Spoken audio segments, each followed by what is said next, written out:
So നമ്മളിവിടെ വെറുതെ ഇരുന്ന ഡയലോഗ് അടിച്ചിട്ട് കാര്യമില്ലല്ലോ. ഒരു ചെറിയൊരു ക്യാപിറ്റൽ വെച്ചിട്ട് എങ്ങനെയാണ് ഒരു 1:1 ഒരു 500 റുപ്പീസ് അല്ലെങ്കിൽ 1000 റുപ്പീസ് ഒക്കെ എങ്ങനെ സിമ്പിളായിട്ട് ക്യാച്ച് ചെയ്യുക എന്നുള്ളത് ഇപ്പോൾ ഞാനൊരു റിയൽ ട്രേഡ് എടുത്തിട്ടുണ്ട്. അതിനകത്തുനിന്ന് കാണിച്ചു തരാം. സോ അപ്പോൾ നിങ്ങൾക്ക് കാര്യങ്ങൾ കുറച്ചും കൂടെ ഈസി ആയിട്ട് കണക്റ്റ് ആവാനുള്ള സാധ്യതയുണ്ട്.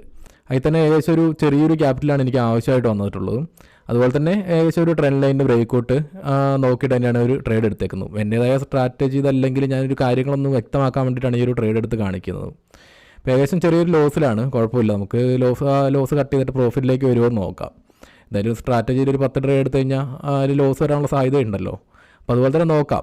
ഒരു സിംഗിൾ ലോട്ടാണ് നമ്മൾ ബൈ ചെയ്തേക്കുന്നത്. അതിലൊരു 10 പോയിൻ്റാണ് നമ്മൾ സ്റ്റോപ്പ് ലോസ് ഇട്ടേക്കുന്നത്. അപ്പോൾ സ്റ്റോപ്പ് ലോസ് വന്നു കഴിഞ്ഞാൽ ഒരു 500 റുപ്പീസ് നമുക്ക് ലോസ് വരും. അതേപോലെ തന്നെ ടാർഗറ്റ് ആണെങ്കിൽ ഏകദേശം ഒരു 1:1 നമുക്ക് നോക്കാം, ഒരു 500 റുപ്പീസ് തന്നെ.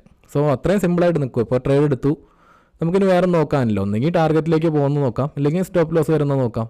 ഇനിയിപ്പോൾ എന്താണ് സംഭവിക്കുന്നത് നമുക്ക് വീഡിയോൻ്റെ ഒന്ന് പ്രോഫിറ്റിലേക്ക് അല്ലെങ്കിൽ ലോസിലേക്ക് എത്തിക്കഴിയുമ്പോൾ നമുക്ക് ഡീറ്റെയിൽ നോക്കാം. നമ്മളിപ്പോൾ ചെറിയൊരു ലോസിൽ വന്ന ആ ട്രേഡ് തന്നെ ഇപ്പോൾ ഏകദേശം ഒരു പ്രോഫിറ്റിലേക്ക് കട്ട് ചെയ്ത് മാറിയിട്ടുണ്ട്, പ്രോഫിറ്റിലേക്ക് കയറിയിട്ടുണ്ട്. സോ ഞാനിതിനകത്ത് നേരത്തെ കാണിച്ചത് നമ്മൾ അറ്റ് ദ മണി പുട്ട് ഓപ്ഷനായി നമ്മൾ ബൈ ചെയ്തിട്ടുണ്ടായിരുന്നത്. ഇതിലേക്ക് ഞാൻ നോക്കുമ്പോഴും എനിക്ക് കുറച്ച് കൂടുതൽ ക്യാപിറ്റലിൻ്റെ ആവശ്യം വരും. കാരണം ഞാനിവിടെ ഇൻ ദ മണിയാണ് ചൂസ് ചെയ്തത്. കാര്യം അതെന്തുകൊണ്ടാണെന്ന് ചോദിച്ചു കഴിഞ്ഞാൽ നേരത്തെ ലെവലെന്ന് പറയുന്നത് നമുക്ക് സ്ട്രോങ് ആയിട്ടുള്ള ഒരു ലെവലായിരുന്നു. പക്ഷേ ഇതൊരു വീക്കായിട്ടുള്ള ലെവലിൽ പോയിട്ടാണ് ഞാൻ ഒരു ട്രേഡ് പ്ലാൻ ചെയ്തത്. അപ്പോൾ തന്നെ അവിടെ ആ ഒരു ലെവൽ സ്റ്റെക്കായി നിന്ന് കഴിഞ്ഞാൽ നമുക്ക് ഡീക്കെ സംഭവിക്കാനുള്ള കാരണം കൊണ്ട് ഞാനിവിടെ ഇൻ ദ മണിയാണ് ചൂസ് ചെയ്തിട്ടുണ്ടായിരുന്നത്.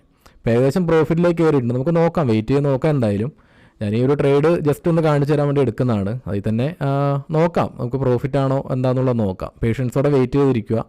കാരണം ഇപ്പോൾ സ്റ്റോപ്പ് ലോസ് ഏകദേശം നമ്മൾ ആഡ് ചെയ്ത് വെച്ചിട്ടുണ്ട്. അതുപോലെ തന്നെ ടാർഗറ്റിലേക്ക് പോകുന്നതും കൂടെ നോക്കിയാൽ മതിയില്ലേ. ഇനി ഇപ്പോൾ ഈ ഒരു ചാറ്റിൽ നമുക്ക് ക്ലിയർ ആയിട്ട് കാണാൻ പറ്റുന്ന 2 പോയിൻ്റ് എന്ന് പറയുന്നത്, ഒന്നാമത്തത് ഈ ഒരു പോയിൻ്റാണ്. കാരണം ഇപ്പോൾ മാർക്കറ്റ് റീസെൻ്റ്ലി ഒരു സപ്പോർട്ട് എടുത്ത് നിൽക്കുന്ന ലെവലില്ലേ, ഇപ്പോൾ ഈ ഒരു പോയിൻ്റ്.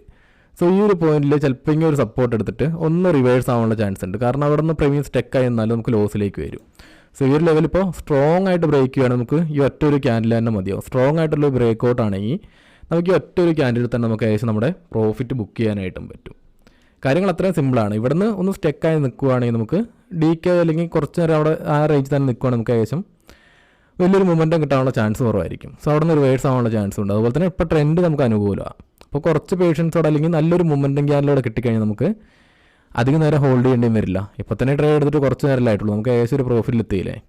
സോ ഒരു 1-2 ക്യാൻഡിലും കൂടെ കിട്ടുവാണെങ്കിൽ തന്നെ നമുക്ക് നല്ലൊരു പ്രോഫിറ്റിലേക്ക് എത്താൻ പറ്റും. നോക്കാം എന്തായാലും അവിടെ നിന്ന് റിവേഴ്സ് ആകുമല്ല, അവിടെ നിന്ന് നല്ലൊരു ബ്രേക്ക് ഔട്ടിട്ട് നല്ലൊരു സ്ട്രോങ് ആയിട്ടുള്ള മൊമെൻറ്റം കിട്ടും. മൊമെൻറ്റം ക്യാൻഡിൽ കിട്ടുമെന്ന് നമുക്ക് നോക്കാം. പറയുന്ന കാര്യങ്ങൾ കറക്റ്റായിട്ട് കണക്റ്റ് ആവുന്നില്ല. ഇപ്പോൾ ആ ഒരു ക്യാൻഡിലുണ്ട് അവിടെ സ്റ്റെക്കായി നിൽക്കുന്നതനുസരിച്ച് പ്രീമിയത്തിലേക്ക് ഉണ്ട് ആ ക്യാൻഡിലിൻ്റെ മൊമെൻറ്റം കുറഞ്ഞ് നമ്മുടെ എഗെയിൻസ്റ്റ് വരുന്നത്. സോ അതൊരു സ്ട്രോങ് ആയിട്ടുള്ളൊരു ബ്രേക്ക് ഔട്ട് അല്ലെങ്കിൽ സ്ട്രോങ് ആയിട്ടുള്ള ക്യാൻഡിൽ ഇട്ടുവാണ് നമുക്ക് ഏകദേശം ആ ഒറ്റൊരു ക്യാൻഡിൽ മതിയായിരുന്നു നമുക്ക് ടാർഗറ്റിലേക്ക് എത്താനായിട്ട്. കാരണം ഇപ്പോൾ അവിടെ നിന്ന് ക്യാൻഡിലിൻ്റെ മൊമെൻറ്റം വീക്കായി വരുന്നുണ്ട്. കണ്ട സ്ട്രോങ് ആയിട്ടുള്ള സെല്ലിങ് വരുമ്പോൾ നമ്മുടെ പ്രോഫിറ്റ് നോക്കി ഏത് ലെവലിലേക്ക് കയറി പോകുന്നുണ്ടെന്ന്. ഇതുപോലെയാണ് കാര്യങ്ങൾ. ഇത്ര എളുപ്പമാണ്. ഞാൻ ആ ട്രേഡിൻ്റെ അതൊന്ന് കട്ട് ചെയ്ത് മാറിയിട്ട് നമുക്ക് ആ സ്റ്റോപ്പ് ലോസും കൂടെ ഒന്ന് മാറ്റാം. എന്നിട്ട് ആ ഒരു പ്രോഫിറ്റ് കിട്ടിയ പ്രോഫിറ്റ് ബുക്ക് ചെയ്യാം. കറക്റ്റായിട്ട് കണക്റ്റ് ആവുന്നുണ്ടോ? സോ ആ ഒരു ട്രേഡ് കട്ട് ചെയ്ത് മാറി. ഓക്കെ ആണല്ലോ. നമുക്കിപ്പോൾ നോക്കുകയാണെങ്കിൽ ഇതാ കിട്ടിയ പ്രോഫിറ്റ് ഇവിടെ തന്നെ കിടപ്പുണ്ട്. കാര്യങ്ങൾ ഇത്രയും സിമ്പിളാണ്. ഞാൻ പറഞ്ഞല്ല, കറക്റ്റായിട്ട് ആ ഒരു ക്യാൻഡിൽ നമുക്ക് സ്ട്രോങ് ആയിട്ട് കിട്ടുകയാണ്. ഞാൻ ആ റൈഡ് ചെയ്യാനായിട്ട് നോക്കിയില്ല. കാരണം ഇതിപ്പോൾ എൻ്റെ ട്രേഡിംഗ് രീതി ഒന്നും അല്ല. ഞാൻ നിങ്ങൾക്ക് ജസ്റ്റ് ഒന്ന് കാണിച്ചു തരാൻ വേണ്ടിയിട്ട് ഞാൻ ആ ട്രെൻഡ് ലൈനിൻ്റെ കുറച്ച് വീഡിയോസ് ഇട്ടിട്ടുണ്ടായിരുന്നല്ലോ. നമ്മൾ വെറുതെ ഡയലോഗ് അടിച്ചിട്ട് കാര്യമില്ല. കാരണം അതിനകത്ത് ട്രേഡ് ചെയ്യുന്ന എങ്ങനെയാണെന്നും കൂടെ കാണിച്ചു തരണമല്ലോ. സോ ആ ഒരു രീതിയിൽ ഇപ്പോൾ ജസ്റ്റ് ഒന്ന് ഫ്രീ ആയിരുന്നു, അപ്പോൾ ഒന്ന് ട്രേഡ് കാണിച്ചു തരാമെന്ന് ഓർത്ത് വെയിറ്റ് ചെയ്തതാണ്. അപ്പോൾ നമുക്ക് ഈ ഒരു ട്രേഡ് വേണമെങ്കിൽ റൈഡ് ചെയ്ത് കൊണ്ടുപോകായിരുന്നു സ്റ്റോപ്പ് ലോസ് ബ്രേക്ക് പോയിന്റിലൊക്കെ വെച്ചിട്ട്. പക്ഷേ എൻ്റേതായ ട്രേഡിംഗ് രീതി അതല്ല. ഞാൻ കാര്യങ്ങളൊന്ന് കാണിച്ചു തരാൻ വേണ്ടിയിട്ട് ട്രേഡ് ചെയ്തു, അതുകൊണ്ട് ഒന്ന് കാണിച്ചു തരാമെന്ന് വെച്ചു. സോ ഇനിയിപ്പോൾ ആണെങ്കിലും നമുക്ക് ഈ ഒരു പോയിന്റിൽ ബ്രേക്ക് പോയിന്റിൽ വെക്കുവാണെങ്കിലും നമുക്ക് അത്യാവശ്യം ഒരു പ്രോഫിറ്റിലേക്ക് ആ ട്രേഡിനെ കൊണ്ടുപോകായിരുന്നു. എൻ്റെ ട്രേഡിംഗ് രീതി എന്ന് പറഞ്ഞാൽ കൂടുതലായിട്ട് 1 മിനിറ്റിലാണ് ഫോക്കസ് ചെയ്യുന്നത്. ആ ഒരു രീതി തന്നെ വെച്ചിട്ട് അപ്പോൾ കാര്യങ്ങൾ ഇങ്ങനെ തന്നെയാണ്. ട്രേഡിംഗ് എന്ന് പറയുമ്പോൾ ഇത്രയും ഈസി ആയിട്ടുള്ള പരിപാടി. ഒന്ന് സ്റ്റോപ്പ് ലോസ് ആഡ് ചെയ്തിട്ടുണ്ടെങ്കിൽ നമുക്ക് തന്നെ പേഷ്യൻസോടെ തന്നെ അവിടെ വെയിറ്റ് ചെയ്ത് നിൽക്കാനായിട്ട് പറ്റും. സോ ഇത്രയേ ഉള്ളൂ. ഓപ്ഷൻ ബൈക്ക് എന്ന് പറയുമ്പോൾ കുറച്ച് കാര്യങ്ങൾ പഠിക്കാനുണ്ട്, പക്ഷേ കുറച്ചും കൂടി ഈസിയാണ്. സോ ഈ വീഡിയോ ഇവിടെ നിർത്തിയിട്ട് നമുക്ക് അടുത്തൊരു വീഡിയോ ആയിട്ട് വീണ്ടും കാണാം.